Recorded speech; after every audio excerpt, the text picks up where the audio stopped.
Qu'on l'appelle dextro ou hémoglucotest, ce petit appareil permet de mesurer rapidement et simplement le taux de sucre dans le sang. Ce taux que l'on appelle glycémie est normalement compris entre 0,70 g et 1,10 g par litre de sang pour un individu sain, et c'est lorsque ce taux dépasse 1,26 g par litre de sang qu'on parle de diabète, une maladie sans signe particulier mais qui peut avoir de graves conséquences. Il est donc important de pouvoir la détecter rapidement, ce que permet ce type d'action. On s'est rendu compte le plus tôt quand on commence les traitements, le plus on gagne plus tard en termes de diminution des complications. Alors les complications, il y en a plusieurs. Ce sont les reins qui trinquent. Donc en gros c'est la dialyse à la fin. C'est tous les vaisseaux périphériques qui trinquent. Ce qui fait que la cicatrisation de toute plaie se fait difficilement. Et donc ça peut faire des plaies qui flambent et qui terminent en amputation.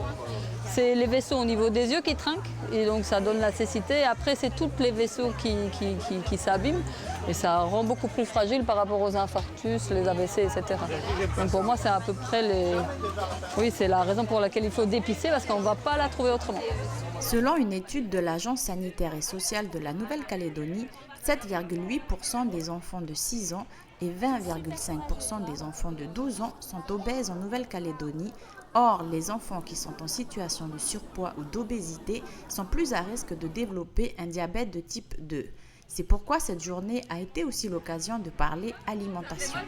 Le gros souci, c'est tous ces produits que l'on trouve dans les commerces, toutes nos boissons sucrées. À savoir quand même que sur le territoire, toute fabrication sucrée, que ce soit des boissons ou autre chose, nous avons entre 30 et 35% de sucre en plus que l'Europe. On mange très mal en Calédonie, on mélange beaucoup les féculents, le riz, les ignames, les tarots, tout ça.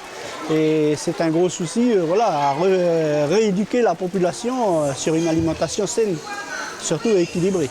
Pour cette édition 2015 de la Journée du diabète, un livret de 28 recettes originales et locales a ainsi été distribué aux participants. Un document réalisé suite à la campagne d'information pour la promotion d'une alimentation équilibrée autour du thème « Changer souvent de cuisson, c'est ça qui est bon » et qui met en avant des plats simples à réaliser par tous et pour tous.